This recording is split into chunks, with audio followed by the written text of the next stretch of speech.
The night begins softly, without sound or hurry, as if the world itself has paused to listen. The air is heavy with warmth and stillness, carrying the scent of dust and water that has not moved for centuries. Somewhere beyond the horizon, the Nile turns slowly in its bed, a quiet thread of silver beneath the dark. It does not rush. It endures. The stars above hang low, their light muted by the soft breath of the desert. Everything feels suspended, patient, and alive in a way that belongs to no single age. Beneath the sands, beneath the weight of forgotten empires, time still breathes, slow, deep, and unbroken. You can almost hear it, the faint murmur of water beneath stone, the echo of footsteps long vanished, the pulse of something that has never truly stopped. In this silence, memory becomes a kind of landscape. The wind moves through it like a voice without words. The dunes rise and fall in the dark, their shapes the same as they were 1,000 years ago. The moonlight slides across their surface, tracing lines that could be roads or rivers or thoughts. Somewhere far away, a bird calls once, then falls quiet again. The sound does not disturb the stillness. It becomes part of it, folded gently into the rhythm of the night. This is where the story begins, not in the noise of war or the brightness of conquest, but in the long, slow breath between moments, the breath that connects one life to another, one century to the next. The woman whose name endures through time was born beside this river. Her story is not carved into marble or shouted from the walls of temples. It is carried in the air itself, in the calm persistence of the Nile's flow. She was not the first to rule, nor the last to fall, but she learned the oldest truth the river teaches, that endurance is a kind of grace. Power fades, beauty changes, and even memory bends, but what endures is movement, slow, patient, unending. Tonight we follow that movement, drifting gently with it as it carries us through centuries of light and silence. We do not rush forward, we let the current guide us. The world grows quiet. The stars deepen. The river of time begins to flow once more, and in its calm reflection, the face of Cleopatra waits, distant yet near, awake within the stillness. The line of kings, a house of mirrors. Cleopatra was born into the long twilight of a dynasty that had once glittered like the sun upon polished stone. For 3 centuries, the Ptolemies had ruled Egypt. Greeks seated upon the throne of the pharaohs, their blood a mixture of ambition and ritual, their hearts turned toward both Alexandria and the memory of Macedon. Theirs was a world made of marble and silence, of courtyards where the air itself seemed to wait for command. The walls were white and gleaming, built to outlast the bodies that walked within them, and yet behind their perfection lay the slow decay of certainty. Power in this house did not rest in the strength of arms, nor in the love of the people, but in the careful arrangement of names, faces, and marriages. Brothers wed sisters, uncles wed nieces. The bloodline coiled inward, tightening with each generation, until it resembled a knot that could no longer breathe. Every union was a strategy, every birth a transaction, and every death a shift in the balance of the endless game.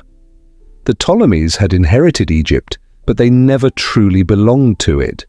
They lived upon its soil as one might live upon a mirror, seeing themselves reflected endlessly, yet never touching the surface below. The palace where Cleopatra took her first steps was filled with the scent of oil lamps, honeyed wine, and the faint chill of marble floors. Musicians played softly in the evenings, their notes winding through columns carved with hieroglyphs that few of them could still read. In those chambers, the sound of flutes mingled with the hum of politics, and laughter often carried the edge of fear. Her father, Ptolemy XII, known to his people as Orleats, or the flute player, was a man of uncertain strength and gentle habits. He loved music more than ruling, rhythm more than order. To him, governance was an art of charm rather than command, and so he sought peace not through courage but through coin. When threats rose from within or beyond, he sent gifts instead of soldiers. He paid Rome in gold, tribute after tribute, believing that silver and song could hold the empire at bay. But empires do not sleep for long, and gold only delays the hand that takes it. Cleopatra watched him from behind the curtains of her childhood, learning the quiet lessons of failure that power teaches its own heirs. She saw how smiles could be sharpened into weapons, how silence could replace rebellion, how beauty could hide decay. The courtiers around her spoke in whispers that slid like silk, each word chosen with the precision of a blade. They praised what they feared, and feared what they could not understand. The women of the court moved like dancers trained not to stumble, each gesture rehearsed to perfection, each glance a measured offering. Cleopatra learned to watch them. The way their voices changed depending on who entered the room, the way their eyes avoided the throne when her father's mood darkened. She learned that survival required grace, but also stillness. To move too quickly was to reveal intent, and in a palace built upon suspicion, intent was the beginning of downfall. The nights in Alexandria were soft, filled with the hum of the sea. From her balcony, Cleopatra could see the harbor lights shimmer against the water, and beyond them, the great lighthouse of Pharos burned like a second moon. It cast its long beam across the waves, as if reminding the city that even in darkness, Egypt still possessed light enough to guide the lost. Yet even that great flame was kept alive by foreign hands. Greek engineers, Roman merchants, distant allies. The queen-to-be understood early that Egypt's brilliance no longer came from within, but from the reflections of others who claimed to love it.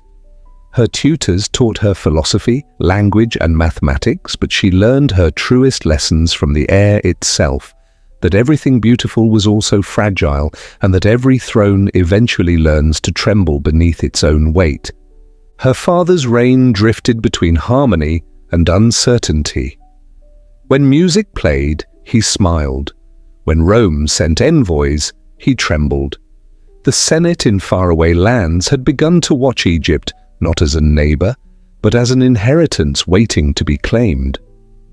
Gold bought time, but never loyalty. Each tribute was a sigh of surrender disguised as diplomacy. Within the palace, factions grew. Priests who longed for the return of old gods, generals who whispered of rebellion, servants who carried messages in folded cloth. The corridors of power echoed with the same phrase spoken in many tongues: "Who will rule when he falls?" And amid that question, Cleopatra grew into her name. She was not the most beautiful in the court, though beauty was a language she understood well. What set her apart was the stillness in her gaze, the way she seemed to listen to what others did not say. Her eyes, dark and reflective, gave nothing back but awareness. When she spoke, her voice was low, deliberate, and clear, as though she were translating the world into something that could be understood without fear. Even as a child, she carried an air of knowing that made others uneasy. It was not wisdom, not yet, it was attention. She noticed the pause between laughter, the hesitation before obedience, the faint tremor in a hand that poured wine. The court may have dismissed her as a daughter too quiet to threaten anyone, but silence has its own kind of power. Outside the walls of the palace, Alexandria thrived with motion and color. Markets filled with spices from the east, papyrus from the delta, and voices from across the sea. The library, vast and glowing, still held the breath of scholars who sought to gather all the knowledge of the world beneath one roof. Cleopatra often visited its colonnades, walking in the shadow of scrolls that whispered of stars, medicine, and myth. She touched the papyrus with reverence, though she already knew that words, like kingdoms, could burn. Still she loved them, the way they preserved thought against the erasure of time. Perhaps she already felt that her own name, too, would one day depend on ink and memory. In those early years, she learned not just how to speak, but how to remain silent. She learned to bow when necessary, but never twice. She learned that loyalty must be worn like perfume, visible enough to be noticed, yet light enough to escape detection. Above all, she learned patience. Her father's laughter might fill the hall one day and vanish the next. The senators of Rome might promise alliance in one letter and demand tribute in another. But patience, she discovered, could outlast both love and betrayal. And so, within the long corridors of marble and shadow, Cleopatra began to shape herself into something that could endure beyond the frailty of the dynasty that bore her. She watched her father's music fade into the distance, the notes carried away by the slow wind of politics. She watched courtiers age and vanish, their names replaced by others who spoke in the same tone, wore the same expressions, played the same endless game. The house of the Ptolemy was no longer a family, it was a reflection repeating itself in endless mirrors, and yet, in one of those reflections, a new face was forming, calm, patient, luminous. It was the face of a queen not yet crowned, but already awake to the truth that survival, like music, depends on rhythm. In the flicker of torchlight, her shadow stretched across the marble floor, small yet steady. Beyond the palace walls, the Nile moved as it always had, silent, patient, certain of its path. And in that same silence, the child of a fading empire listened to its heartbeat and began to understand her own. The young queen. When her father died, the palace did not weep aloud. The marble halls remained still, and the air hung heavy with the kind of silence that follows long-expected endings. Servants walked more softly, lamps burned longer into the night. Somewhere deep in the palace, a new name was being carved onto the walls of power. Cleopatra, daughter of Ptolemy, Queen of Egypt. She was 18 years old, and the crown that now rested upon her was made not only of gold, but of expectation. The throne beside her was to be shared with her younger brother, Ptolemy XIII, still a boy, guided by the hands and voices of men older than the stones of the palace itself. They spoke for him, ruled for him, and soon began to decide for her. In those first days, the air inside the palace cooled. The corridors that once rang with the echo of her father's music filled now with the murmurs of advisors and soldiers who saw in her youth both beauty and inconvenience. Every corner of the royal court seemed to watch her, measuring her patience, testing her silence. The warmth of family faded, replaced by the geometry of power. Straight lines, sharp turns, and doors that closed too quickly. Cleopatra tried at first to rule as her teachers had shown her, with grace, with balance, with reason that could soothe the tempers of men who loved their own reflection. But the court had already chosen its rhythm, and it was not hers. The men who surrounded her brother whispered of tradition, of the divine right of kings, of the simplicity of obedience. They said Egypt needed not wisdom, but control.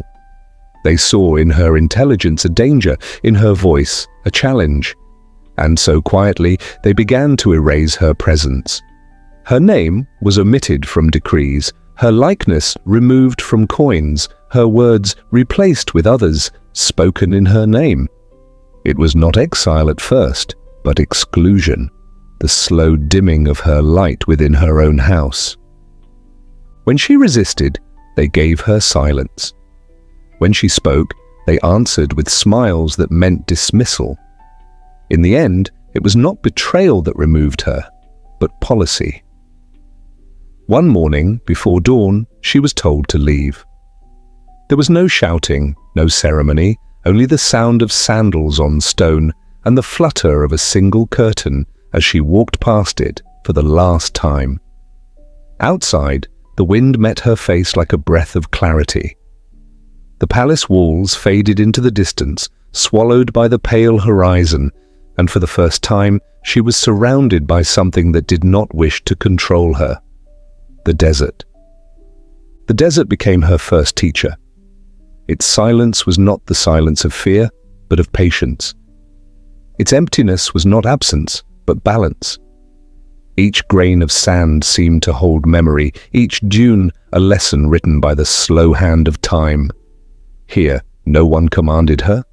Here, the world existed in its purest form, unadorned, relentless, enduring.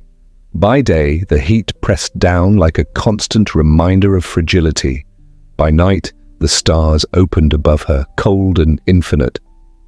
Beneath that endless canopy, she learned the rhythm of waiting. The wind carried the sound of distance, the faint hum of caravans, the distant murmur of the Nile. Sometimes she would walk until her shadow lengthened across the dunes, her footprints vanishing behind her as quickly as they were made. She thought of her ancestors, of the Macedonian kings who had come across the sea to rule this land, and of the Egyptian gods whose names still echoed through temples they could not claim as their own. She wondered whether the river still remembered them, whether the land cared for the blood of rulers who had come from elsewhere. The desert gave no answer, only the long breath of silence that makes all questions unnecessary. Her attendants, few and loyal, stayed close. They spoke little, for words were heavy in the open air. They brought her news in fragments, that her brother's advisors grew more confident, that Rome's envoys were arriving in Alexandria, that the people of Egypt still watched the river for omens. Cleopatra listened, her mind turning quietly. She had learned in the palace that strength could hide in stillness, that control could exist without noise. Here, among sand and wind, she began to refine that truth into something greater, patience as strategy. At dusk, she would climb the ridge of a dune and watch the horizon fade from gold to violet. The line between sky and earth dissolved, and the first stars appeared. Slow, deliberate, ancient. They moved with a rhythm that seemed to mirror the pulse of the Nile far away. Each night, she traced their paths until she began to know them by name, their return, their distance, their constancy. The heavens above her were not indifferent, they were steady. In their calm persistence, she recognized what true rule might mean. Not command, but endurance. Her time in exile did not harden her, it clarified her. The young queen who had once walked the marble halls in silk now moved through dust with bare feet, her skin touched by sun and her heart by silence. She began to see her path not as a battle to be won, but as a pattern to be understood. Power, she realized, was not a flame to be seized, but a rhythm to be followed. It came and went like the breath of wind across the desert. Those who fought against it were buried by it. Those who learned to move with it endured. And so beneath the shifting stars, Cleopatra waited. She waited as the sands shifted around her, as the constellations turned like slow gears of fate. She listened to the faint pulse of the earth beneath her feet, the same rhythm that moved the river, that shaped the years, that called empires to rise and fall. In that long silence, she found the outline of her return. She would not come back with armies, nor with vengeance, but with understanding, with the quiet certainty that patience, once sharpened by purpose, could bend even destiny itself. When dawn came, she stood upon the crest of a dune and watched the light spill over the horizon, touching the world in shades of rose and gold. The desert shimmered as though waking from a long sleep. Her eyes followed the path of the sun until it disappeared into the haze above the river valley, where Alexandria waited. Somewhere within its marble walls her name was still spoken, perhaps in whispers, perhaps in resentment. But it was alive. The Nile still flowed toward her, the same river that had carried the stories of kings before her. And so, with the calm of someone who has already endured loss, Cleopatra turned toward it. She descended the dunes slowly, her robes brushing against the sand, her footsteps light but sure. Around her the wind rose again, gentle but insistent, as though guiding her onward. It carried with it the faint scent of water, the promise of return. She did not rush. She did not look back. The desert had taught her everything she needed to know, that time moves in circles, that silence is strength, and that even in exile, a queen remains a queen. The arrival of the stranger. The years passed as the Nile passes, unhurried, patient, and unbroken. When Cleopatra returned to Alexandria, she did so not with armies, but with composure. Her exile had not diminished her, it had clarified her. The young queen walked once more through the marble halls that had once rejected her, and though her brother still sat upon the throne, the city itself seemed to sense that its balance had shifted. Yet even the wisdom of patience cannot still the storm of politics forever. Egypt had become a reflection of the greater powers that moved beyond its borders. To the north, Rome stretched like a shadow across the world, its legions pressing outward in every direction. The Mediterranean no longer belonged to the nations that bordered it, it belonged to the will of Rome. And from that will, one name had begun to shine brighter than the rest: Julius Caesar. He came not as a conqueror, but as a storm that had already swept through half the earth. The sound of his arrival was not thunder, but the soft rhythm of oars upon the harbour water, carrying the weight of another war, another pursuit. Caesar had followed Pompey into Egypt, chasing the last embers of a Roman conflict that had already consumed countless lives. The city of Alexandria shimmered beneath the pale sky, its streets alive with rumour and unease. Two rulers claimed one crown. Cleopatra and her brother stood at the centre of a tension so fine it could not be cut without breaking the world around it. The palace where she had once played as a child was now a fortress of uncertainty. The columns glowed faintly in the torchlight, the mosaics beneath foot shone with cool reflections of green and gold, but beneath the beauty lay the quiet pulse of danger. The Roman ships anchored in the harbour seemed to hum with potential, as if their sails were listening for orders that could change the fate of nations. The courtiers moved through the corridors in silence, their faces pale, their voices low. Even the statues seemed to listen. The air itself felt like glass, still fragile, waiting for a sound to break it. That sound came one evening, not as an explosion, but as a whisper of cloth upon marble. The story would later be told with grandeur, embroidered by centuries into a legend, how Cleopatra, unable to enter the palace openly, found her way in by stealth and imagination. Wrapped within a rug, or perhaps a linen sack, soft and narrow, She was carried through the guarded halls by a single, loyal servant. When the parcel was unrolled before Caesar, she stepped forth into the torchlight, not as a prisoner, but as a presence. Her eyes met his, not with defiance, but with calm. The dust of travel still clung to her skin, the air of the desert still lingered in her breath. She did not bow. She did not tremble. She simply stood, and in that stillness, the balance of power shifted. Caesar, who had faced armies and nations, found himself disarmed not by beauty, but by composure. He was a man of action, accustomed to the roar of legions, the certainty of victory. Yet before him stood someone who spoke in another language altogether, the language of patience, of silence, of knowing without needing to say.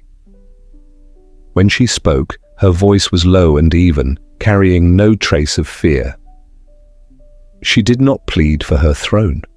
She explained the truth of it, the division within her family, the betrayal of her advisors, the fragility of her kingdom caught between powers too vast to resist. Her words were not ornate, but measured. Every sentence seemed to weigh itself before leaving her lips, as though she were composing not an argument, but a reflection.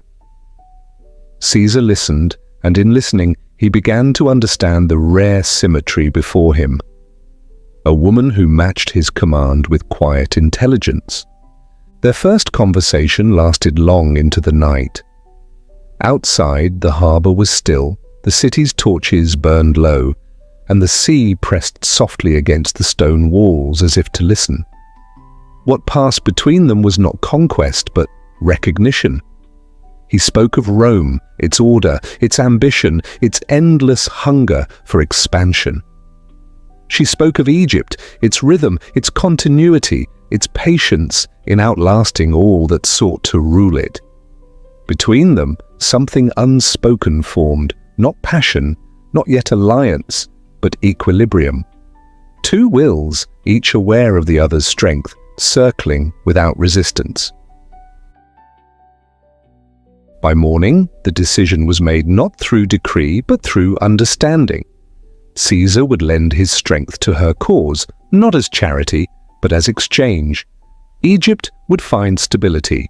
Rome would gain its ally. In the days that followed, the corridors of the palace began to shift again. The same courtiers who had whispered against her now bowed lower.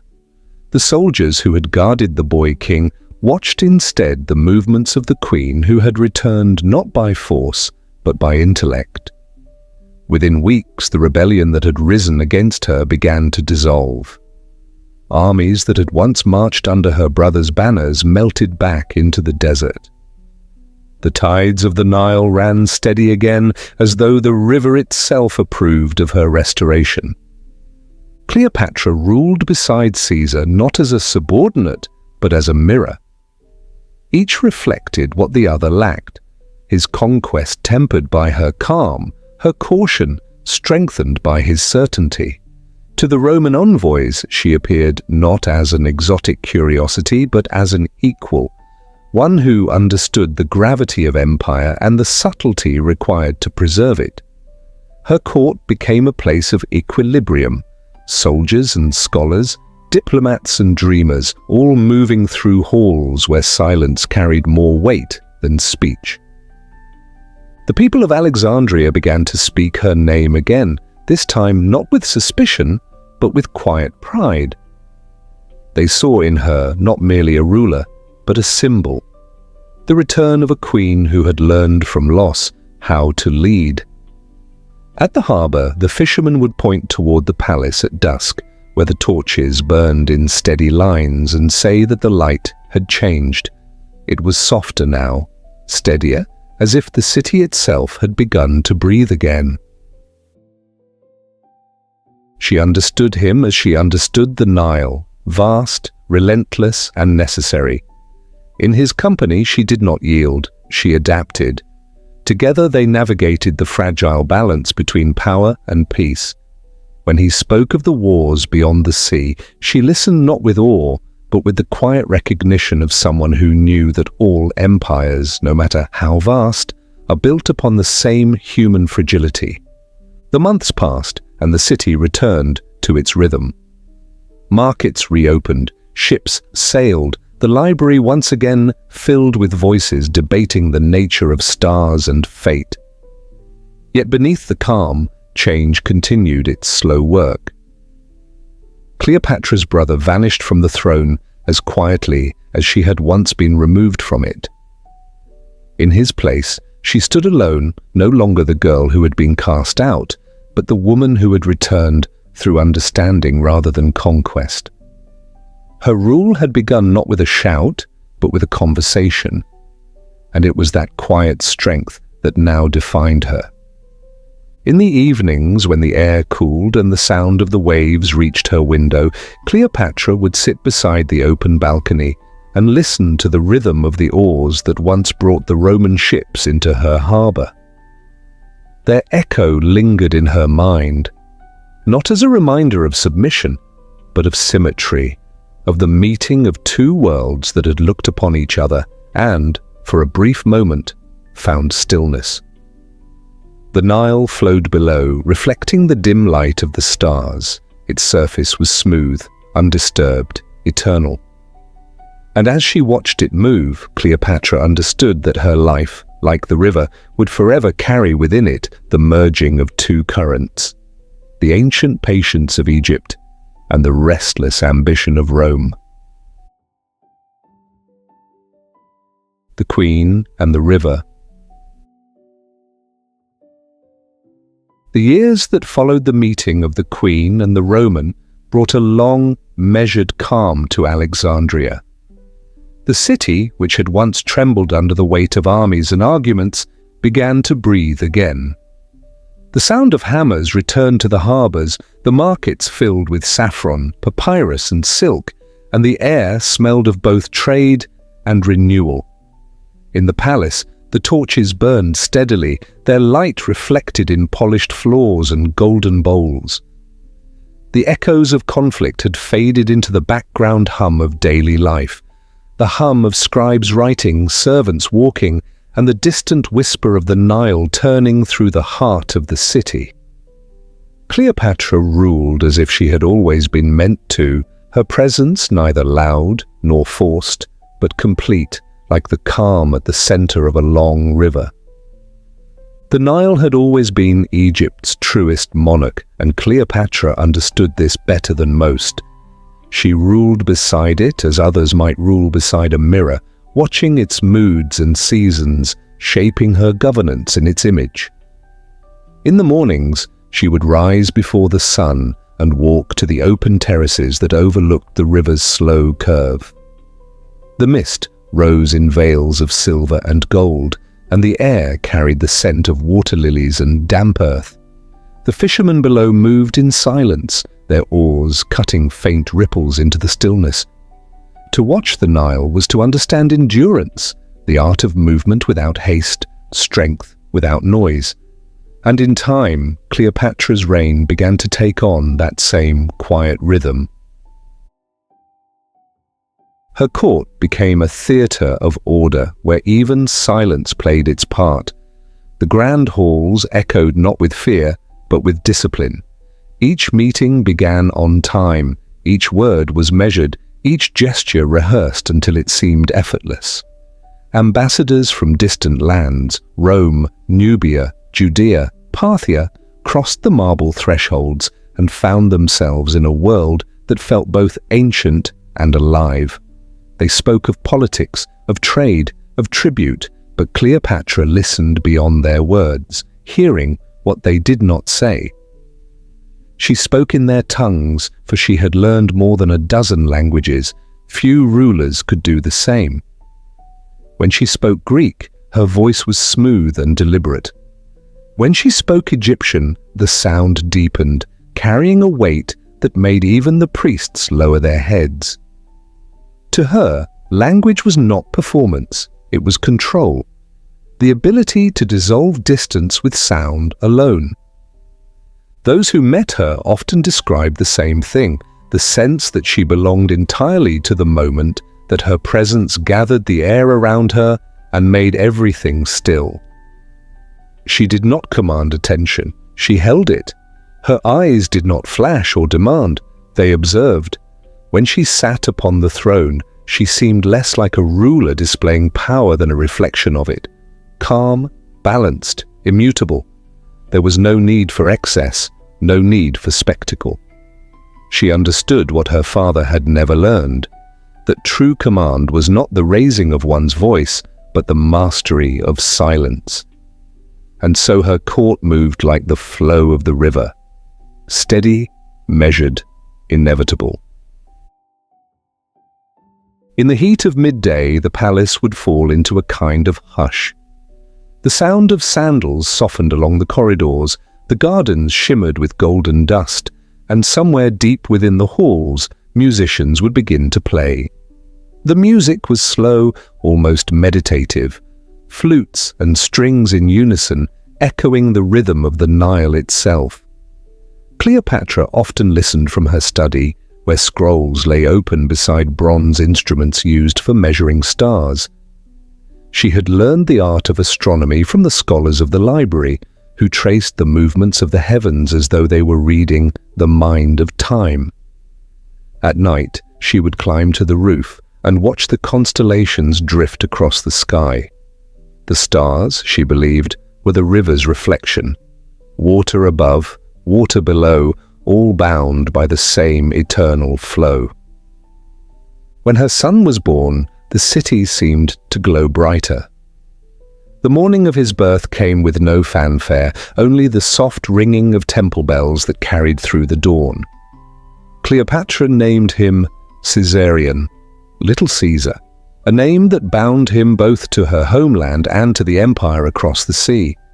It was a gesture of faith in continuity, a bridge between two worlds that had learned to coexist, if only for a time. She held the child in her arms beneath the open window where the Nile light streamed in, and for a long moment neither spoke nor moved.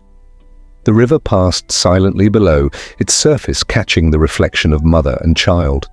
Two faces suspended between water and sky. In the months that followed, the palace filled with the quiet rhythms of new life. Nurses walked softly through the corridors. Incense burned in the corners of the rooms. The child's laughter, faint and rhythmic, wove itself into the fabric of the court. The queen worked while he slept, her scrolls spread before her like maps of the world's mind. Each decision she made carried the awareness that every piece, no matter how gentle, carries within it the seeds of its own ending. And yet she chose calm over urgency, grace over fear. Her rule was deliberate, each choice placed like a stone into the path of history. Beyond the palace, the world continued its slow turning. The Roman legions marched through distant lands, new governors rose and fell, the Senate argued over maps drawn upon parchment. But within the walls of Alexandria, the pulse of time felt different, slower, more forgiving. The harbour glowed each night with the reflection of torches, and the great lighthouse cast its beam in wide arcs across the dark sea, as though blessing every ship that sailed beneath it. Merchants from faraway kingdoms carried home stories of the queen, who ruled with intellect instead of fear, who could speak to philosophers as easily as to soldiers, who treated diplomacy as both art and science. Those who came seeking weakness left with reverence. They said her eyes seemed to hold the color of both water and flame, changing with light, never still. They said her presence reminded them of the river, serene on the surface, but filled with currents below. The poets of the city began to write of her not as a ruler, but as an element, a force of balance that existed between day and night, order and motion. And yet, even in peace, Cleopatra remained watchful. She knew the calm of the river could not last forever. The tides of empire never rest, and Rome's gaze, though softened by alliance, never looks away. At times, when the air was thick with the scent of myrrh and the palace had fallen into sleep, she would stand again upon her balcony, looking out over the dark water. The torches along the banks flickered in lines that resembled constellations fallen to earth. She would breathe slowly and listen to the faint hum that always rose from the river. The sound of movement older than kings, older than ambition, older even than memory. The queen, who had once been exiled to the desert, now ruled with the calm certainty of water. She had learned to bend without breaking, to flow without surrendering form. Beneath her guidance, Egypt felt again like a living mind, thoughtful, composed, eternal. The Nile carried her reflection each dawn, stretching her image across its mirrored surface, and as it flowed, it whispered the truth she had already come to know, that the only power worth holding is the kind that endures without needing to be seen. The passing of the Roman. The news arrived not with shouts but with a whisper, carried on the slow wind that drifted upriver. A messenger from the west, cloaked in dust and exhaustion, bowed low before the queen and spoke the name that silenced the air. Julius Caesar was dead. In the marble halls of Alexandria, where light filtered gently through high latticed windows, there was no outcry, no breaking of composure. The queen stood still, her hands resting lightly on the railing of her balcony, the Nile glinting below in long, steady lines of gold. For a moment, it seemed that even the river paused, as if unwilling to disturb what had just become history. Rome had changed again. The man who had held empires in his voice, who had steadied the course of nations with a gesture, was gone. Struck down not by his enemies abroad, but by the hands of those who had sat beside him in council. The story had already begun its endless retelling, how the Senate, in marble and shadow, became the stage of his ending, how blades once meant to defend the Republic turned instead toward its greatest architect. Cleopatra did not cry before her people. She knew that grief, like power, loses strength when displayed too quickly. Instead, she turned inward, moving through her palace as one might walk through a memory that had grown too vast to contain. The halls were the same, the scent of oil and linen, the quiet echo of footsteps on stone. Yet something invisible had shifted. The air carried the faint tremor of change. Servants spoke in whispers, their movements cautious, uncertain whether to mourn the Roman or to guard against what would come next. The queen's son, still small, played in a shaded courtyard where fountains murmured beside him, unaware that the man whose name he carried had vanished into legend. Cleopatra watched him from a distance, her face calm, her eyes unreadable. She had learned long ago that silence was a language of survival. Outside the palace, the city carried on. The markets opened, the sails along the harbour swayed, and the scholars of the library continued their slow conversations with eternity. Yet beneath the surface, the rhythm had changed. Rome's presence, once distant and assured, now trembled with uncertainty.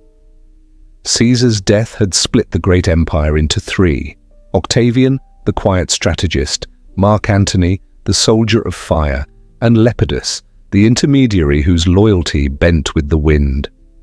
The republic that had claimed to be eternal now wavered like heat rising from stone. Cleopatra understood that this division, like all tides, would one day reach Egypt's shore. In the evenings, when the sun sank behind the dunes and the sky turned the color of copper, she would walk the corridors alone. The lamps along the walls burned softly, their flames trembling in the draughts of air that came from the river. Each step she took echoed faintly, the sound hollow and deliberate, as though she were tracing the boundaries of her own solitude. The courtiers kept their distance, not out of fear, but out of respect for a grief that needed no audience. She moved without haste, her fingers brushing against the cold marble, the same marble that had reflected Caesar's shadow years before. His presence lingered, not as memory, but as residue. In the maps he had studied with her, the scrolls they had unrolled together, the faint scent of ink and wax that clung to the table where he once wrote. When she returned to her chamber, she would stand by the window and look toward the harbour where the Roman ships had once anchored. The sea beyond was still, as though waiting for something unnamed. She thought of the man who had crossed oceans and armies to meet her, who had restored her throne with logic and steel, who had understood her silence without needing to fill it. Their bond had not been the fever of romance that poets would later invent, but something quieter, deeper, the mutual recognition of two minds aware of the weight of empire. Now one of those minds had been silenced, and the other stood at the edge of its echo. In Rome, his death had ignited both grief and opportunity. The Senate mourned and conspired, the generals gathered their forces, the citizens filled the streets with torches, their cries rising into the night. In Alexandria, however, the world did not burn. Cleopatra chose calm. She knew that survival would not come from mourning, but from movement. Egypt's fate had always depended upon the ability to adapt, to bend when others broke, to retreat when others clashed, to outlast, through patience, what could not be conquered by strength. And so she waited. The river continued its flow, carrying papyrus boats and reflections of starlight, untroubled by the turmoil across the sea. The child, Caesarion, grew in the quiet that followed. His mother taught him to listen to the river before he learned to speak to men. She showed him the stars and their constellations, the ancient stories etched into the night. She told him that power, like water, must move or it turns stagnant. Though the boy could not yet understand, he watched her face as she spoke, and in his stillness, something of her calm began to take root. The Queen's advisors urged her to align quickly with the new powers rising in Rome. Some favored Octavian, cautious and deliberate. Others spoke of Antony, whose charisma and boldness could match Caesar's in their own wild way. Cleopatra listened to them all, but chose none. It was too early. To act before understanding was to invite collapse. She had learned this lesson once before, in exile, in return, in patience. So she turned again to the rhythm that had never failed her, the slow breath of the Nile. At dawn she would rise and walk along the banks, her sandals leaving faint prints in the dew. The fishermen greeted her with lowered eyes, their respect quiet, their movements steady. The air was cool, the mist silvered, the sound of the river a low and constant murmur that seemed to speak directly to her. Endure, it seemed to say. Wait. The tide will shift again, and it always did. The world beyond Egypt might be burning, but the Nile would still rise, still fall, still feed the land with its calm persistence. Within the palace, letters continued to arrive from Rome, written in cautious tones, sealed in wax, that bore the marks of competing powers. Each carried the same message in different words: alliance, trust, control. Cleopatra read them all and set them aside. She understood that Rome's war was not yet ready to reach her, but it would. Empires always return to what they desire most: gold, grain, beauty, and balance. Egypt was all these things. As the months lengthened into seasons, festivals came and went, the city sang its hymns to the river and to the harvest, to life continuing as it always had. Yet in the queen's mind, the future unfolded like a scroll waiting to be written upon. She knew that soon the quiet of her rule would be tested again. Somewhere beyond the horizon, men were gathering ships, armies, ambitions. The world was changing, and as always, Egypt stood at its crossroads. On one of those long evenings, as twilight spread across the palace and the wind brought the scent of lotus from the gardens, Cleopatra stood at her balcony once more. Below her, the Nile shimmered with the dying light, a path of gold fading into blue. She thought of the years behind her, of exile, of return, of alliance, and realized that each had prepared her for this moment of stillness. Grief had not undone her. It had refined her. The death of the Roman had ended one chapter of her story, but it had also left her standing, unbroken, at the center of another. And so, as the stars rose and the river deepened into night, Cleopatra did what she had always done. She waited, she watched, and she listened. The world beyond the desert might have torn itself apart, but here, in the heart of Egypt, the queen remained. The palace exhaled its silence, the water flowed, the future, though uncertain, moved toward her as the river always did, slow, inevitable, and full of quiet promise. Top of form. The meeting on the river. When the message came from the west, it arrived with the scent of sea salt and the weight of distance. Mark Antony, one of the three men who now divided the world, had summoned Cleopatra to meet him. The call was not written as a command, but as an invitation. Yet in the politics of empires, every invitation carried the gravity of order. Still, Cleopatra did not hurry. She understood that time itself was a language, and that delay, when deliberate, could speak more clearly than haste. Weeks passed as she prepared, not as one prepares for battle, but as one prepares for the unveiling of a season. The artisans polished gold until it gleamed like sunlight held captive in metal. The musicians tuned their harps and flutes, and the perfumers mixed oil with crushed petals until the air itself began to shimmer. The river, wide and calm, waited beneath the early light of morning, its surface unbroken and still. When the barge finally set sail, the world seemed to hold its breath. The vessel moved with a grace that seemed not made by hands. Its hull was gilded, its sails woven of violet cloth that caught the sun and turned it to liquid color. At the bow, carved figures of swans and lotus blossoms curved outward, guiding the queen across the water like a dream made visible. The air carried the faint scent of incense, myrrh, rose, cedar, rising and vanishing with each shift of wind. Musicians sat along the deck, playing softly, their notes threading through the sound of the current. Cleopatra stood at the center, her robes pale gold, her hair gathered in dark braids that glimmered in the sun. The water reflected her shape so clearly that for a moment it was impossible to tell whether she moved upon the river or within it. On the shore, Mark Antony waited. He was not a man of stillness. His nature was that of the battlefield, of sudden laughter and louder command, yet something in this moment quieted him.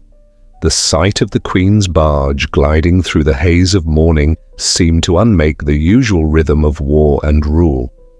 When she reached the shore, the sound of the oars faded. The musicians ceased. Only the river continued, whispering softly as it touched the sand. Antony stepped forward. The first words they spoke are lost to history, carried away by the wind that moved between them. But what remained was understanding, the kind of recognition that passes not through language, but through presence. From that day, their lives began to move in tandem, not in haste, but in harmony. They met not as strangers, nor as conqueror, and conquered, but as equals who had already seen too much of ambition to need its noise. Together they built something that the world would later call alliance, but in truth it was rhythm. Two wills learning to breathe at the same pace. In the years that followed, Alexandria softened again. The court became radiant with ease. Festivals returned to the streets, the markets filled with color, and the music that had once celebrated the Nile's flood now celebrated peace. The people spoke her name, not with the trembling of fear, but with quiet affection. They saw her walking through the courtyards beside Antony, their gestures in perfect reflection, his strength softened by her calm, her patience enlivened by his fire. Coins were struck, bearing their faces side by side, the profiles nearly touching. To her people, this image meant unity, the renewal of Egypt's golden age. To Rome, it was a warning, the sight of their general bound to a foreign queen, his loyalty gilded and fragrant, his empire turned toward the east. Yet for a time, that disapproval felt far away. The palace once again glowed with laughter and music. The air was perfumed with jasmine, the gardens heavy with fruit. Alexandria, always half a dream, became fully alive, its marble courtyards filled with poets, its harbors crowded with ships bearing silk, spices and stories. Under the twin rule of Cleopatra and Antony, Egypt became not merely prosperous, but luminous. In the evenings, feasts were held upon terraces overlooking the river. The musicians played beneath lanterns of glass, and the sound of water mingled with the scent of wine and roasted figs. Cleopatra sat beside Antony, listening as he recounted the wars of the West, his battles at Philippi, his victories and near defeats. And though she spoke little, her silence steadied him more than applause ever could. There was a calmness in her gaze that disarmed even the most violent of his memories. When he laughed, she listened. When he fell quiet, she waited. Between them there was no urgency, only the slow recognition that companionship, like the river, does not demand motion to prove its depth. At dawn they would often walk along the palace gardens, where the breeze from the Nile carried the scent of lotus and wet stone. The courtiers who saw them together spoke of balance, of the soldier who had found peace, and the queen who had found a reflection of her own fire. Yet within that peace, Cleopatra remained aware of the fragile line that separated alliance from illusion. She knew that Rome was watching, that every gesture, every coin, every rumor crossing the sea would one day return as accusation. Still, she chose to live within the present, to preserve the rare quiet that had settled upon her land. For a ruler shaped by storms, calm itself had become a form of courage. The years unfolded gently. Under their rule, the granaries overflowed, the temples gleamed with new gold, and the scholars of the library resumed their endless dialogues with the stars. Even the fishermen along the river began to tell stories of how the Queen and the Roman had blessed the waters, for the catches that year were abundant beyond memory. In the festivals that followed, the people painted their faces with color and released lanterns upon the water, watching them drift like stars set free from the sky. Cleopatra watched too from her balcony, the light of the lanterns mirrored in her eyes. For all its beauty, this piece carried a shadow, the awareness that balance cannot last forever. The tides of empire always return, and Rome's silence was never the same as approval. Yet Cleopatra did not rush toward that inevitability. She had learned that every season must be lived fully before it fades. And so she continued her rituals, the dawn prayers before the river, the meetings with envoys who arrived bearing the anxieties of distant kings, the quiet evenings spent in study, while Antony planned campaigns that would never come to pass. Together they moved through time like reflections, one of action, one of stillness, their union both delicate and deliberate. When Antony rode to the southern provinces, Cleopatra followed him part way, her barge gliding alongside his ships until the desert opened before them. She would watch him disappear into the horizon, then return to the city, her image already waiting on the walls, in the coins, in the breath of her people. And so for a time, Egypt lived as it hadn't lived in centuries, in harmony. The river ran full and generous, the fields yielded abundance, and the city gleamed as though carved from light. The queen, who had once been exiled, and the soldier, who had once belonged only to conquest, now ruled together in calm. Beneath the endless turning of the stars, their bond became part of the country's rhythm, a quiet joining of two currents that for a brief and luminous span flowed in the same direction. Top of form, bottom of form, bottom of form, top of form. The distant storm. Across the sea, in the heart of Rome, the air began to shift. Letters were written on heavy parchment and sealed in wax, their words sharp as the blades they would one day summon. Octavian, the quiet heir of Caesar, patient where others were impetuous, watched from afar as news of Egypt reached him like the slow echo of thunder from a storm not yet visible. Each rumor carried the same shape. The Queen of the Nile and the General of Rome, united not only by affection, but by ambition. In Rome, whispers became speeches, and speeches became weapons. Octavian's face, carved in composure, betrayed nothing.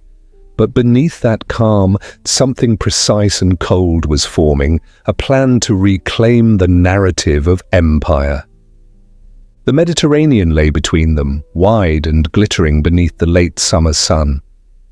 Ships crossed its surface daily, bearing messages and myths alike. Merchants spoke of Cleopatra as though she were not mortal, but a living emblem of another world, her voice described as music, her movements as prophecy.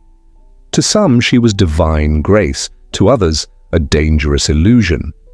In the Senate, men debated not her deeds, but her existence, as though the very thought of a woman ruling beside a Roman general threatened the foundations of order itself. Octavian did not raise his voice. He did not need to. His silence, filled with calculation, was enough to move armies. In Alexandria, the air told a different story. The nights remained warm, the courtyard still scented with myrrh and papyrus. The river flowed with its same eternal patience, the water carrying reflections of torchlight and stars. The city, untouched by the tension brewing across the sea, seemed to exist outside of time, its people still laughing in the markets, still lighting candles for the harvest gods, still whispering the queen's name with reverence. Cleopatra walked through her gardens at twilight, the soft sand beneath her feet still warm from the day. The fountains murmured beside her, their rhythm unchanging, a comfort and a warning both. She had lived long enough to know that storms never arrive suddenly. They send their warnings first, faint, almost beautiful. Each evening, she paused by the reflecting pool in the center of the garden. The water, still and dark, mirrored the lamps that burned along the palace walls. She would watch them flicker, bending slightly with the night wind, and imagine that they were distant ships upon the sea. Somewhere beyond that horizon, Octavian's fleets were gathering. Somewhere, orders were being written. But here, for now, the air remained tender. The cicadas sang, the river breathed, the night carried no hint of danger, only the faint hum of continuity. Yet Cleopatra could feel the change before it came, not as fear, but as intuition. The balance of the world had shifted again, and Egypt, as always, stood in the quiet space between one empire's rise and another's collapse. In the great halls of the palace, Antony still spoke with the voice of command, though the weight beneath his tone had changed. He was a man caught between love and duty, between the rhythm of Alexandria and the noise of Rome. When he laughed now, it came slower. When he drank longer. The courtiers sensed it, though none dared to name it. Cleopatra saw it too, the fatigue that had begun to settle into his gestures, the way his eyes turned often toward the horizon, as if expecting a messenger who never arrived. She did not confront him. She knew that confrontation could not undo the tide. Instead, she offered stillness, and he, without knowing why, rested in it. The Queen's advisers brought her reports. Rumors from the ports of Crete and Rhodes, where Roman galleys were seen assembling. They spoke of new taxes imposed to fund an unseen campaign, of conscripts marching beneath banners that bore the eagle again. Some urged her to prepare her fleet, to send spies to strike first. Cleopatra listened in silence, her fingers tracing the edge of the table. "Not yet," she said finally, her voice soft but absolute. "The wind has not turned." It was not hesitation, it was rhythm. She knew that premature movement breaks what patience preserves. The courtiers bowed and withdrew, uneasy, yet loyal. In the weeks that followed, the letters from Rome grew more formal, more polished in their menace.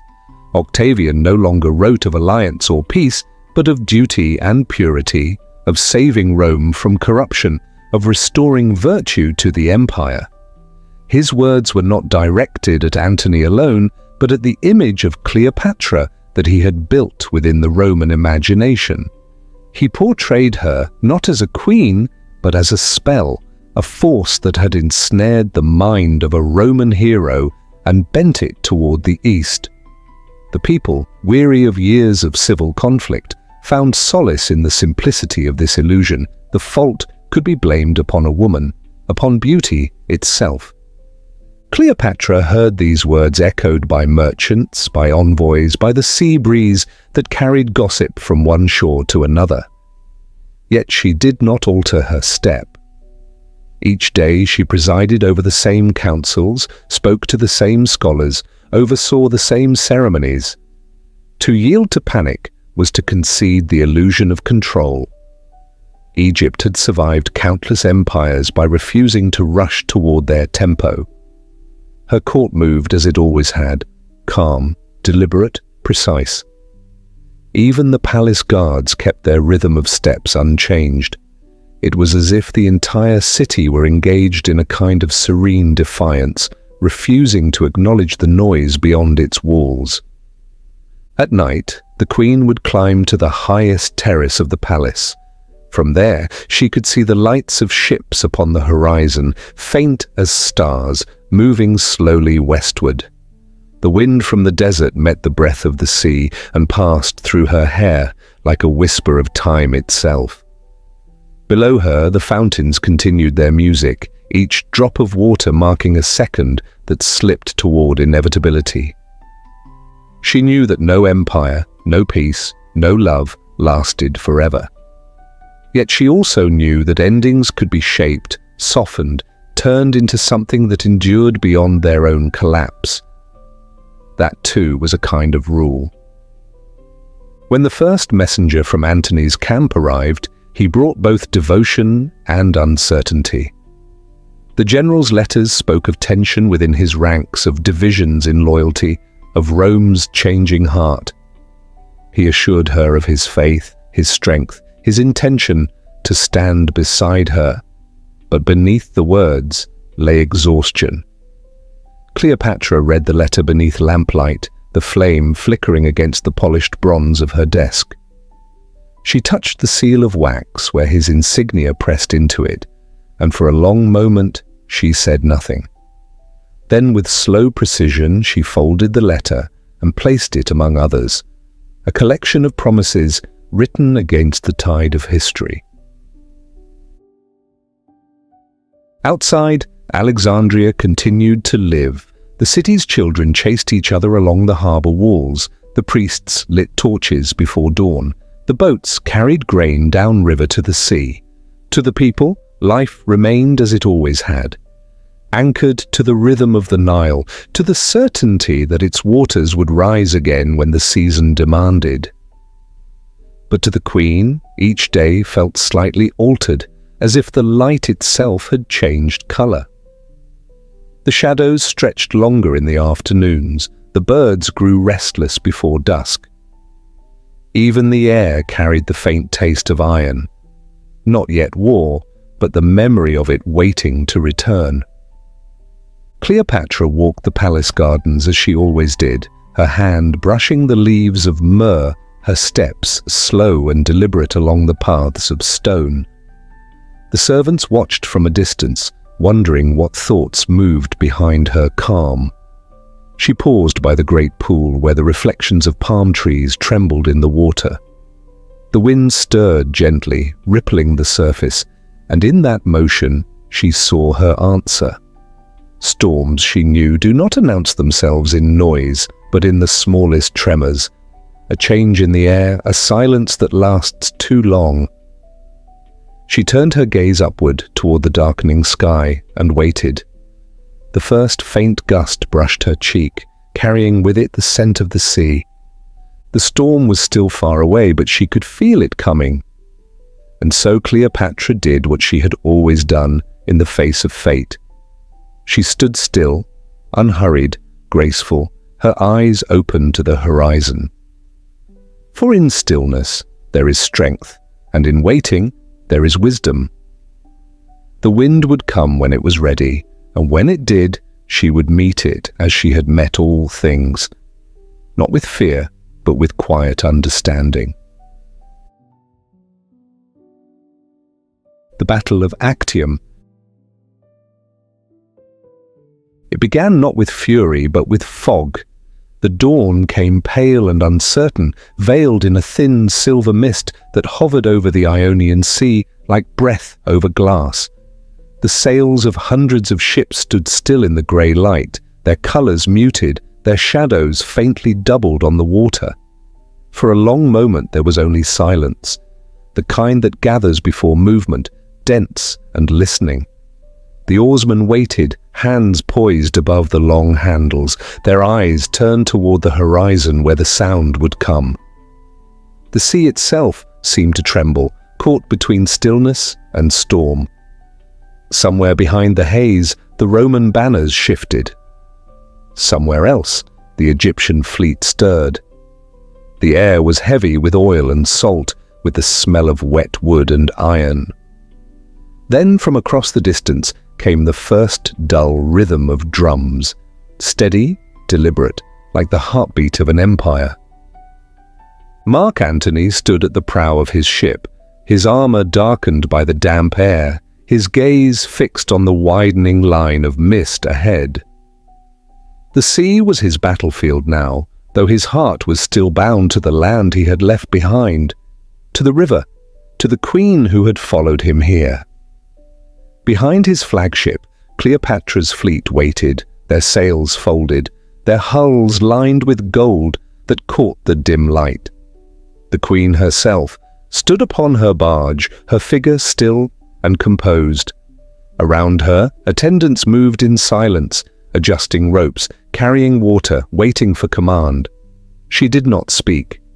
She watched the horizon as though it were a mirror, reflecting the end of something too vast to name.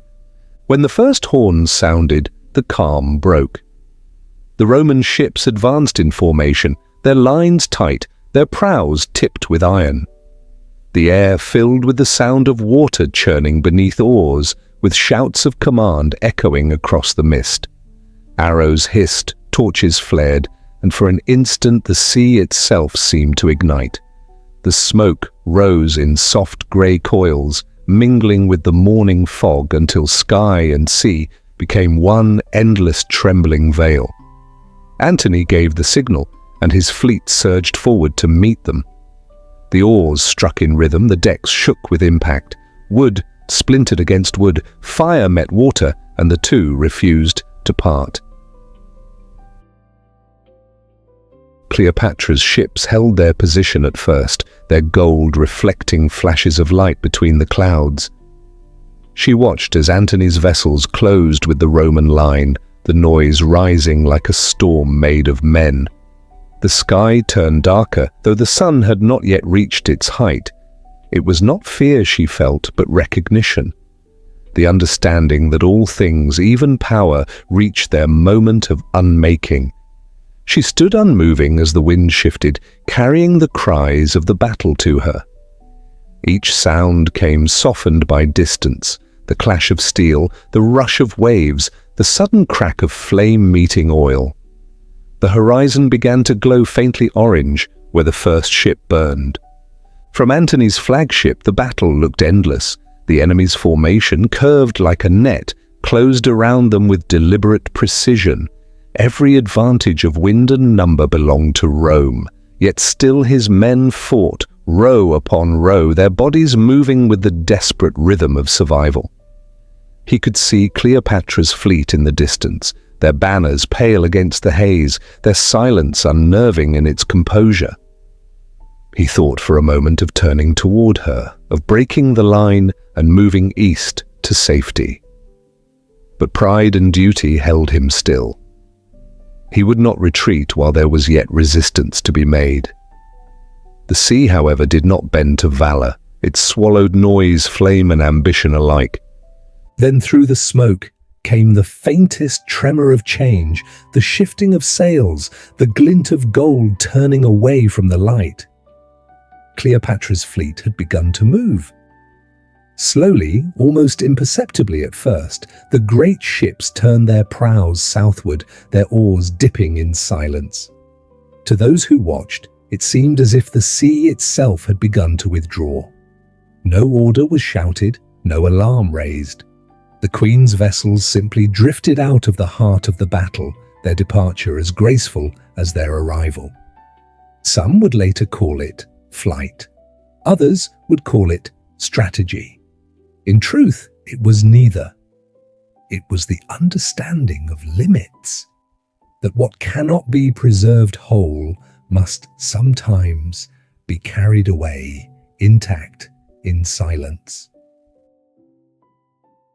Antony saw the movement and froze. The mist, shifting around him, blurred his vision so that the line between loyalty and loss dissolved. He could not tell whether she fled or whether she retreated to preserve the last of what they had built. Perhaps, in that instant, even she did not know. The smoke rose higher, turning the air red and black. The wind carried sparks across the waves. For a long heartbeat, Antony hesitated.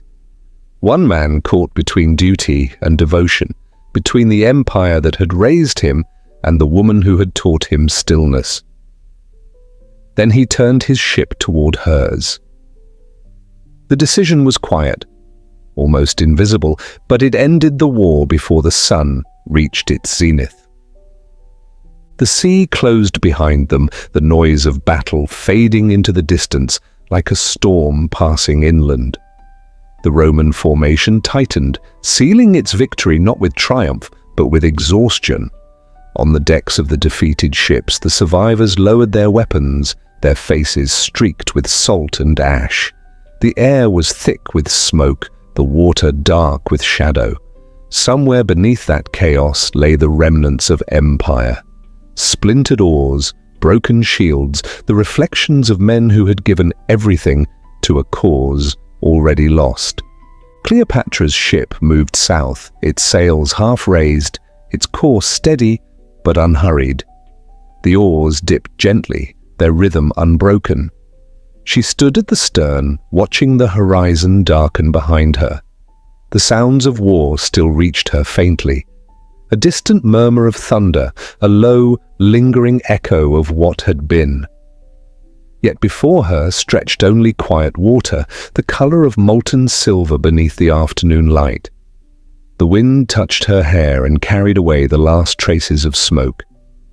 She felt neither shame nor relief, only the deep, inevitable calm of those who have seen history turn and continue to breathe. Antony's ship followed. When he reached her side, he said nothing. There was no need for words. Between them lay an understanding that had outlasted victory and would now outlast defeat. They stood together at the railing, the sea widening before them, the horizon swallowing all noise. The sun hung low, glowing through the haze like a dying ember. Behind them, Rome claimed the moment as triumph.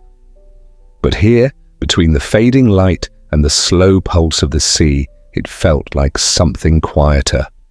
Not an ending, but the release of a long-held breath. As night descended, the survivors drifted toward the coast, their ships charred and silent. The Roman banners rose again over the water, steady and impersonal. Octavian's victory was complete in form, though its meaning had not yet settled. The war was over, but Egypt did not yet yield. Far to the south, beneath the stars, Cleopatra's fleet glided through the dark, their oars striking the surface with the soft rhythm of endurance. The fires on the horizon flickered, then faded. The sea returned to stillness. By the time dawn came again, the water bore no trace of the struggle. The waves had smoothed every wound, carrying the remnants into depths where no empire could reach. The world above, however, had changed. Rome had won its battle. Egypt would soon face its silence, and somewhere upon the wide and empty sea, two figures, a queen and a soldier, sailed homeward together, carrying with them the last breath of an age that had finally exhaled. The last days in Alexandria. The palace, once filled with music, fell into quiet so complete that even the wind seemed reluctant to pass through its open courts. The marble floors, polished by centuries of footsteps, reflected only fragments of light that drifted through the tall, narrow windows. Outside, the city moved in a slower rhythm. Markets subdued, voices hushed, as if Alexandria itself understood the weight of what was ending. The scent of salt from the sea mixed with the dry air of stone, and somewhere beyond the harbor the gulls cried faintly, their sound more distant than before. Cleopatra walked through the halls she had built, her hands tracing the smooth edges of columns that once framed banquets and ceremonies. Each step echoed, not sharply, but with the soft resonance of memory. She was not a queen in those moments, nor a captive. She was something in between, a witness to the closing of her own story. Antony's death had come like the fading of music at the end of a long feast. The sound lingered, but the player was gone. His presence remained in the still air, in the empty spaces where his voice had once filled the silence with laughter and command. Cleopatra did not weep before her court. She moved through the motions of mourning with the precision of ritual, her gestures calm, her tone even. There was dignity in the restraint, as if her composure were the last form of sovereignty she could claim. The servants followed her lead. They spoke in whispers, tending to the details of the palace, as though tending to the last pulse of a fading world. Outside the gates, Octavian's forces had entered the city. The banners of Rome hung from the harbour walls, their crimson fabric heavy against the wind. The streets were watched, the ships secured. There was no rebellion, no noise. Egypt had surrendered, but quietly, like a deep breath released. Messages reached Cleopatra daily, formal letters sealed in wax, their words courteous but final. Octavian would come soon. He would claim the city, the treasure, and the queen herself. She knew what that meant. Rome had no use for her crown. It wanted her presence, her face, her story, her humiliation. to parade through its triumphal streets. Yet, Cleopatra did not plan her escape. She planned her ending. In the upper rooms of the palace, where the air was thick with incense and the fading perfume of old celebrations, she gathered what remained of her attendants. The oldest among them, women who had served her since youth, stood silently as she spoke. Her voice was soft, the rhythm measured, every word deliberate. She asked them to prepare the final chamber, not the throne room, not the hall of feasts, but the small stone vault beneath the western wing. It was a place long prepared and never spoken of aloud. The walls there were lined with gold leaf, each sheet pressed thin and smooth, catching the light like frozen sunlight. The air smelled faintly of cedar and resin. It was not a tomb yet, but it was ready. She walked there alone later that evening. The corridors seemed longer than before, as if time itself had stretched within them. The torches flickered along the walls, casting moving shadows that resembled figures she once knew. Ambassadors, lovers, soldiers, friends. She paused beneath the great lintel, carved with the names of her ancestors, tracing the hieroglyphs with her fingertips. The symbols, once bold, had softened with age, their edges smoothed by centuries of reverent touch. "We all fade," she whispered, though no one heard. "But we fade differently." In the chamber below, the air was still and cool. Lamps burned low along the walls, their flames trembling within bowls of oil. The ceiling curved above her in a perfect arch, painted deep blue and scattered with golden stars. It resembled the sky as it might appear on a night when the Nile was calm. Cleopatra stepped to the center and stood in silence, listening to the faint hum of the earth beneath her feet. Somewhere above, she could hear the distant sound of soldiers' boots on stone, the muted clatter of metal, the slow dismantling of her empire. Yet within this room, all remained untouched. It was as if she had stepped outside of history itself. When she returned to her chambers, the night had deepened. The air carried the scent of papyrus and smoke, the last traces of a dying fire.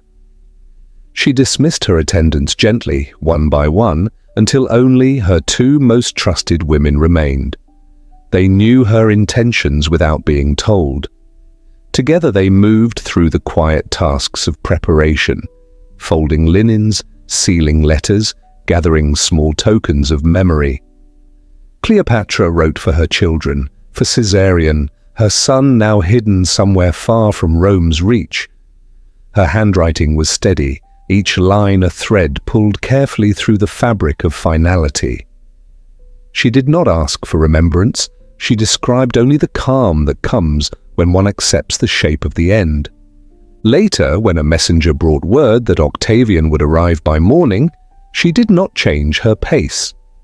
She listened, nodded once, and returned to the balcony overlooking the harbor. The sea stretched dark and endless before her, its surface touched by moonlight. The ships of Rome lay anchored in silence, their masts black against the stars.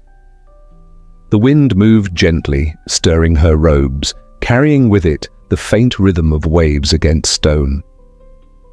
She thought of the first time she had sailed upon these waters, of the golden barge that had once carried her to Antony, of the laughter that had once echoed between the walls of this same city. All of it seemed distant now, like scenes seen through the surface of water, visible but unreachable. When dawn approached, Cleopatra bathed as she always had, in water scented with lotus and honey. The ritual was simple, but its meaning vast. To cleanse before death was not an act of sorrow, but of restoration, a return to balance. She dressed in linen of deep gold, the fabric woven so fine it seemed to drink the morning light. Around her neck, she placed a single band of metal shaped like the sun, and upon her head the circlet of serpents that had crowned her lineage for generations. She looked at herself once in the polished bronze mirror and found neither vanity nor regret there, only a faint recognition of peace. Her attendants waited outside the door, their faces pale with quiet loyalty. Cleopatra turned to them and smiled once, the expression gentle, unforced. "You have done enough," she said. "Now rest." But they refused to leave. They stood beside her as she descended the steps toward the lower chamber, their footsteps falling in perfect rhythm with hers. The air grew cooler as they moved, the light dimmer. At the doorway, she paused and looked back only once. The palace above her was already fading into shadow, its columns dissolving into the brightness of dawn. Inside the chamber, the lamps still burned. The gold on the walls shimmered faintly in the half-light, like water rippling beneath the surface of the sun. Cleopatra took her seat upon the low couch that had been prepared, the cushions woven in white and ochre. Her hands rested calmly in her lap.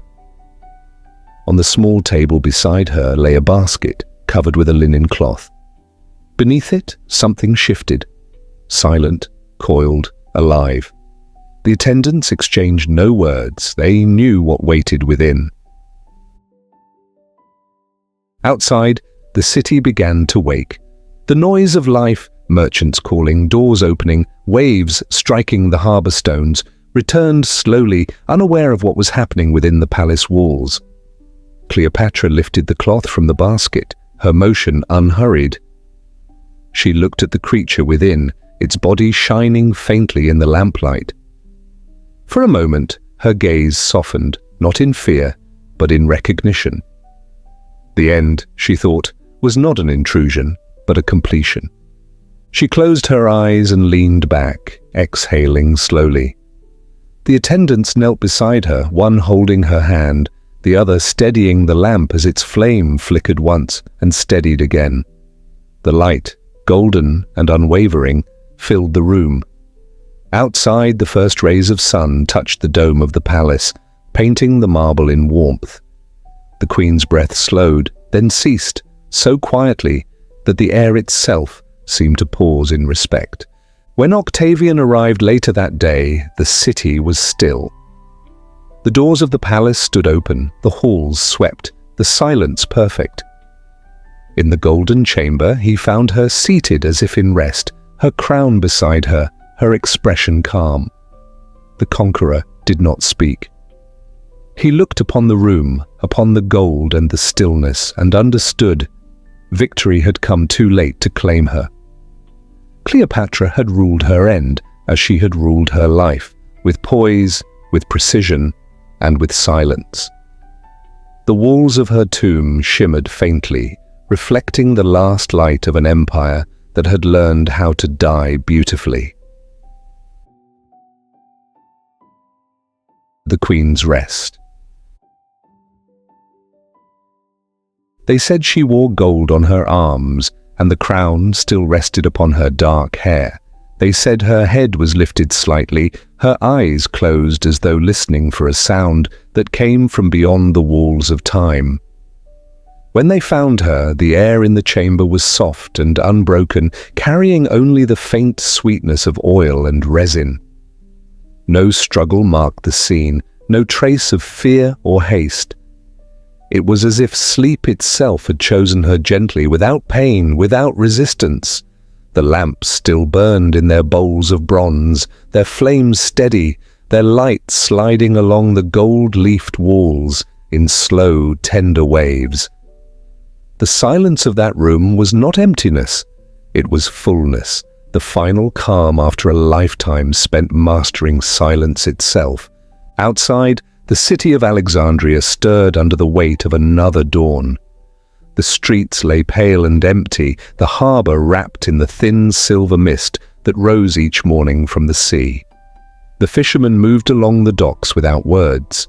They felt something had changed, though they could not name it. The air was heavy, as if it remembered. Along the palace terraces, the scent of lotus drifted faintly.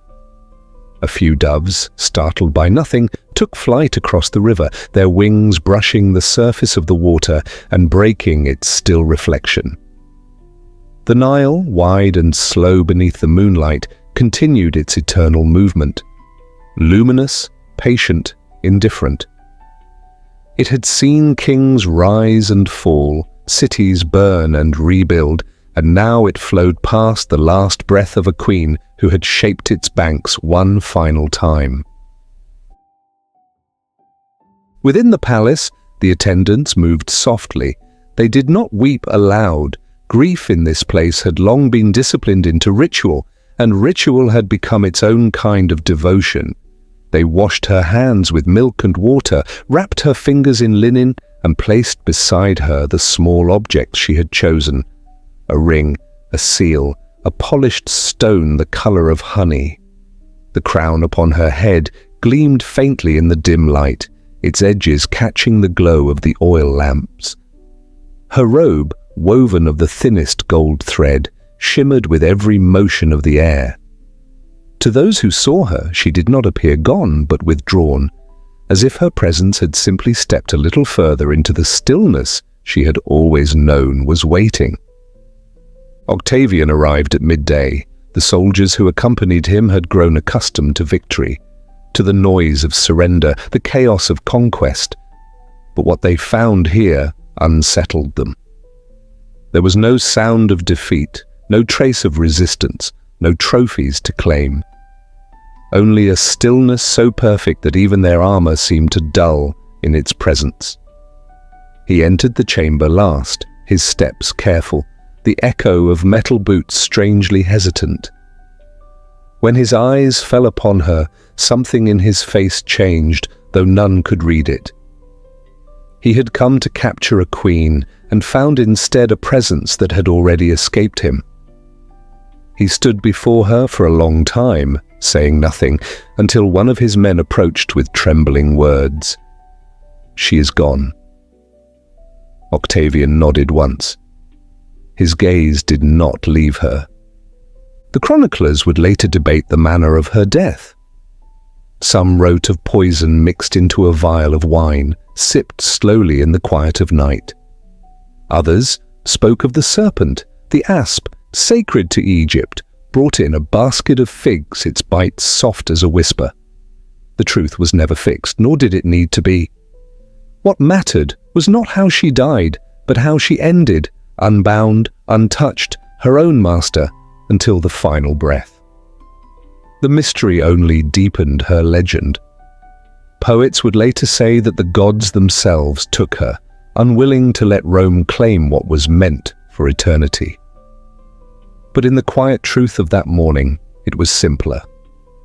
A woman had met her end with calm as she had met her life, measured, composed, in harmony with the rhythm of the river outside her walls. The attendants covered her with a white veil embroidered in blue and gold, the colors of the sky at dawn. They placed her upon the couch within the golden chamber and sealed the doors behind them. Outside, the corridors filled with silence once more. Dust hung suspended in the shafts of sunlight. The scent of incense lingered in the air, blending with the salt that drifted from the sea. Time, within those walls, seemed to fold upon itself, the centuries collapsing into the single moment of her rest. Even the guards stationed at the entrance spoke in low tones as though afraid their voices might disturb what had become sacred. When night returned, Alexandria glowed faintly beneath the moon. The harbor lights flickered along the water, and the wind carried the hum of the waves through the open colonnades. The city did not mourn loudly. It had learned, like its queen, the art of quiet endurance. The merchants still bartered by torchlight, the scholars still whispered in the libraries, and the river still flowed. But something intangible had shifted, as though the heartbeat of the world had slowed by a single breath. The people spoke her name softly, as one speaks of something beautiful and dangerous that has passed into memory. Cleopatra. The sound of it was both farewell and invocation. Far beyond the city, in Rome, messengers would soon arrive bearing news of her death. Octavian's triumph would proceed as planned. Statues would be raised, histories written, victories claimed. But even as he stood before the Senate, crowned in laurels, a quiet shadow would follow him. The knowledge that he had conquered a woman who had chosen her own ending. For Rome had power, but she had finality. In her stillness, she had denied them spectacle. In her silence, she had preserved what no empire could seize, the right to define her own story. As the days passed, the chamber where she rested became a place of still devotion. No priests were summoned, no processions made. A few of her closest attendants remained nearby, tending to the lamps and keeping the air perfumed with resin and myrrh. They said the light never faltered there, that even when the doors were closed, the gold on the walls glowed faintly in the dark. Some claimed they heard faint music when the wind passed through the halls. A low melodic hum, as if the stones themselves remembered her voice. And outside, the river continued its patient course. Each night, its surface reflected the pale shimmer of stars, breaking them softly as the current turned.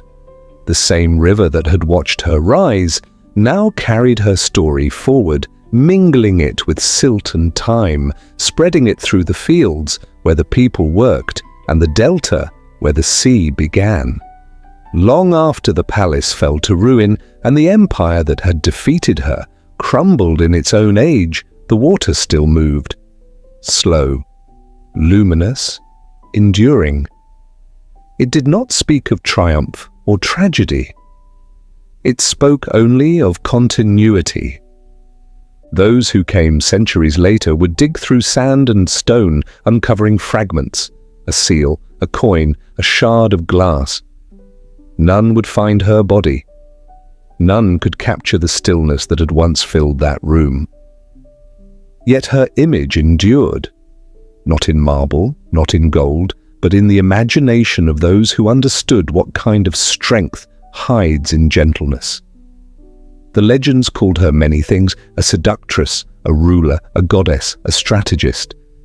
But in truth she was something simpler, something rarer, a presence that understood how to move through time without breaking it. And so the story ends where it began, in quiet.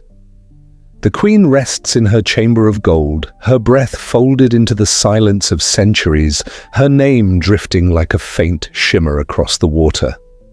Outside, the Nile flows beneath the moon, slow and luminous, eternal in its patience. The air is still. The world exhales, and somewhere within that vast and gentle pause, Cleopatra remains, neither lost nor gone, but resting forever in the calm she made her own. When morning came, Alexandria was quiet beneath the pale shimmer of dawn. The sea breathed softly against the harbour walls, and the air was touched by the faint scent of dust and salt. The city stirred, but slowly, as though unsure whether to wake from a long dream. The palace upon the hill stood unchanged in form, but emptied of its voice, its marble corridors holding only the echo of steps that would not return. The sun rose over the water, casting a line of gold across the river that had seen everything. The rise of empires, the fall of kings, the long, patient rhythm of survival. And though the empire changed hands again, though Rome claimed its triumph and Egypt its quiet loss, her name remained in the air, soft as the whisper of wind over stone. The people spoke it in low tones at the market, in the courtyards, by the river where reeds swayed gently. They did not speak of her as a goddess or a ruler, but as something more human, more enduring, a presence that had lived and vanished with grace. The city, though changed, still seemed to carry her reflection in its surfaces. In the glimmer of water along the quay, in the shadowed halls of the library, where the light fell through dust, in the perfume of lotus drifting through the morning air. All these held fragments of her, delicate and unbroken. The conquerors could not erase her, for her memory was not carved in stone, but carried in silence. The empire would move on, roads would be built, temples renamed, rulers crowned and buried. The world would fold itself into new shapes of power and faith. Yet across those changing ages, Cleopatra's name would continue to pass from voice to voice, not as a warning, not as a myth of downfall, but as a small, steady reminder of the strength that lies within quietness. The poets who came later would adorn her story with color and fire, turning her into symbol and song. But beneath every word they wrote, the truth would hum softly, that she endured not through glory, but through stillness. The ruins of her city would crumble, their stones scattered by the patient hand of time. The palaces would sink beneath the sands, their columns half buried, their frescoes dimmed to shadow. Yet the river, constant and luminous, would go on flowing beside them. Its current would carry grains of that same dust out to the sea, letting her city breathe anew with each tide. The wind, crossing the delta, would move lightly over the water, carrying with it the scent of silt, reeds, and memory. In that rhythm, she lived on, not as the queen of a vanished world, but as a quiet movement within the breath of the earth itself. Even the stars above the desert seemed to shift more slowly that night. Their reflection danced upon the dark river, the same river that had watched her birth, her reign, and her rest. Somewhere in that calm expanse, it was easy to imagine her presence. Not in form, not in sound, but in the simple persistence of beauty that refuses to fade. She had become part of the landscape she once ruled, folded into its silence, carried within its endless, patient breath. And so, as the first light of morning spilled across the stones of Alexandria, the city exhaled. The walls glowed faintly before surrendering to the day. The wind passed through the empty arches, and the water continued its eternal motion. Her name moved within that motion, Cleopatra, soft, steady, and alive. Not tragedy, not triumph, but endurance. A whisper woven into the rhythm of time, a reminder that every age has its silence, and within that silence, someone still breathes.